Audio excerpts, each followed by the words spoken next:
যে floor Italian কোন tiles নয়, ওয়া তুরবাতুহা জাফরান, জাফরান দিয়ে এর ফ্লোরকে প্রস্তুত করা হয়েছে। এটা কোন জান্নাত? এটা সেই জান্নাত আল্লাহ বলেছেন আ'দাতু লিইবাদিয়াস সালিহিন মা লা আইনুন রাআত মা লা আইনুন রাআত ওয়ালা উযুনুন সামিআত ওয়ালা খাতরা আলা কলবি বাশার। বান্দা শোনো, এমন জান্নাত রেখেছি, তুমি সুইজারল্যান্ডের সৌন্দর্য দেখেছো, কক্সবাজারের সাগরের সৌন্দর্য দেখেছো, তুমি পাহাড়ের সৌন্দর্য দেখেছো, তুমি আল্লাহর বহু সৃষ্টির সৌন্দর্য দেখেছো, কিন্তু জান্নাতের সৌন্দর্য কেমন হবে দুনিয়ার একজন মানুষ তার চোখের কল্পনায়ও আনতে পারে না।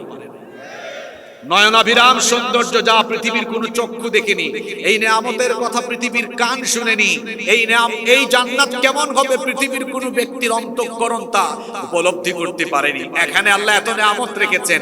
রেস্টুরেন্টে যাবেন আপনি, ঢাকায় রেডিসনে যাবেন, শেরাটনে যাবেন, ইন্টারকন্টিনেন্টালে যাবেন, খাবার অর্ডার করবেন, আসতে লেট হবে, আর জান্নাতি ব্যক্তি জান্নাতে বসে ইচ্ছে পোষণ করবে, এটা খাওয়ার মন চাচ্ছে, চাওয়া মাত্রই তার সামনে সে খাবার দাবার পরিবেশন হয়ে যাবে।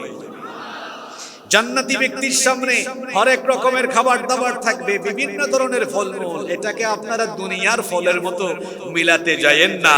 দুনিয়ার ফলের মধ্যে আল্লাহ এক রকমের স্বাদ দিয়েছেন। আল্লাহর হাবিব বলেছেন বেহেশতের প্রত্যেকটা ফলের ভেতরে আল্লাহ 70 রকমের স্বাদ দিয়েছেন। এই জান্নাতে বাজার আছে, বিনোদনের সব ব্যবস্থা আছে, এক একজন হুর জান্নাতের এত সুন্দর। এই হুরগুলো কেমন? যাদের সাথে আল্লাহ আপনাদের বিবাহের ব্যবস্থা করবেন। লাম ইয়াতমিসহুন্না ইনসুন ক্বাবলাহুম ওয়ালা জান, যাদেরকে ইতিপূর্বে কোনো জিন বা মানুষ টাচ করতে পারেনি, এমন ইনটেক হুর আল্লাহ জান্নাতীদের জন্য রেখেছেন। সুবহানাল্লাহ। এদের সৌন্দর্য কেমন? এই যুবক তরুণ ভাইয়েরা তো দুনিয়ার জরিনা সকিনা দেখলে এক দোস্ত আরেক দোস্তরে কয়, দোস্ত কি যে দেখলাম, মাথা খারাপ। আর জান্নাতের এক একটা হুর আল্লাহ বলেছেন কাআমসালিল লুলুল মাকনুন, আল্লাহ বলেছেন যেন ঝিনুকের মধ্যে মুক্তা যেমন লুকিয়ে থাকে, তাদের সৌন্দর্যও যেন এরকম আড়াল হয়ে আছে। সুবহানাল্লাহ। আল্লাহ নবী বলেছেন যদি কোনো একজন হুরকে আল্লাহ দুনিয়ার আসমানে এসে উকি দেওয়ার আদেশ দিতেন, তাহলে একজন হুরের সৌন্দর্যে দুনিয়ার পূর্ব থেকে পশ্চিম দিগন্ত আলোকিত হয়ে যেত।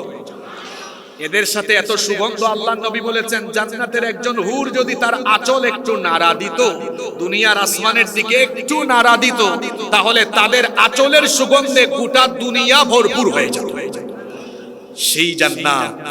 সেই জান্নাত আল্লাহ আমাদের জন্য রেখেছেন। ভাই, মাইক যদি মুখের ভিতর ঢুকাই দাও তাহলে কেমন হবে?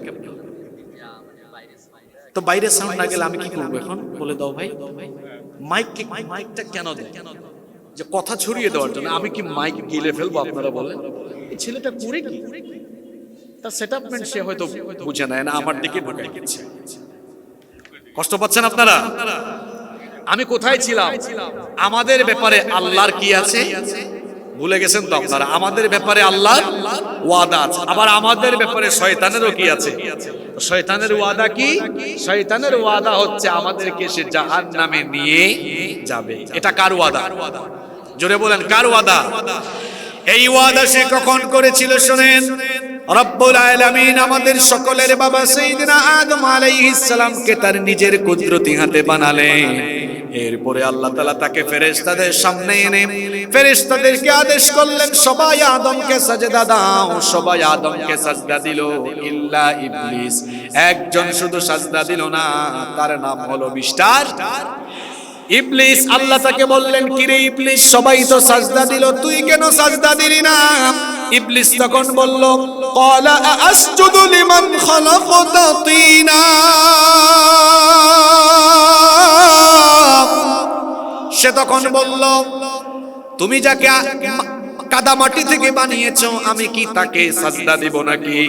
ইবলিস আরো বলেছিল, ইবলিসের কথা রব্বুল আলামিন কোরআনে কারীমের 38 নম্বর সূরা সূরাতুস সাদ 76 নম্বর আয়াত থেকে তুলে দিলেন। ইবলিস তখন বলল, ক্বালা আনা খায়রুম মিনহু খালাকতানি মিন নারিন ওয়া খালাকতাহু মিন তিন। সে বলেছিল তুমি আমাকে আগুন থেকে সৃষ্টি করেছো আর আদমকে তুমি কাদামাটি থেকে বানিয়েছো, আনা খায়রুম মিন, আমি তার চাইতে উত্তম, সুতরাং কেন আমি তাকে সাজদা দিব?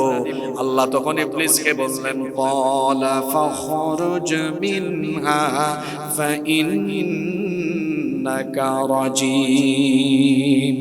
আল্লাহ তাআলা তখন বললেন তুই আমার আদেশ অমান্য করে অহংকারী আচরণ করলে এক্ষুনি তুই এই জান্নাত থেকে বের হয়ে যা।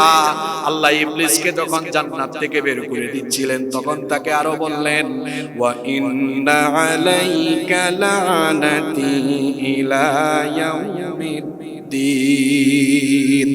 বিচার দিবস পর্যন্ত তোর উপরে আমার লানত। ইবলিসকে যখন আল্লাহ জান্নাত থেকে বের করে দিলেন, ইবলিস তখন রবকে বলল ক্বালা রাব্বি ফাআনযিরনি ইলা ইয়াউমি ইউবাসুন, আমাকে ডে অফ রিজারেকশন, পুনরুত্থান দিবস পর্যন্ত হায়াত দাও, সুযোগ দাও, অবকাশ দাও। আল্লাহ তাআলা তখন বললেন ক্বালা ফাইন্নাকা মিনাল মুনযারিন ইলা ইয়াউমিল ওয়াক্তিল মা'লুম। আল্লাহ বললেন ঠিক আছে যা, তোর দাবি আমি পূরণ করলাম, তোকে আমি কিয়ামত পর্যন্ত সুযোগ দিয়ে দিলাম। ইবলিস এই সুযোগ পেয়ে তখন সে বলল ক্বালা ফাবিইজ্জাতিকা লাউগওয়িয়ান্নাহুম আজমাইন, তোমার ইজ্জতের কসম, যে আদমের কারণে আমাকে জান্নাত থেকে বের করে দিয়েছো, আদম এবং তার বংশধরদের সকলকে পথভ্রষ্ট করা এটা আমার প্রধান কাজ, এটা আমি তোমাকে চ্যালেঞ্জ করব।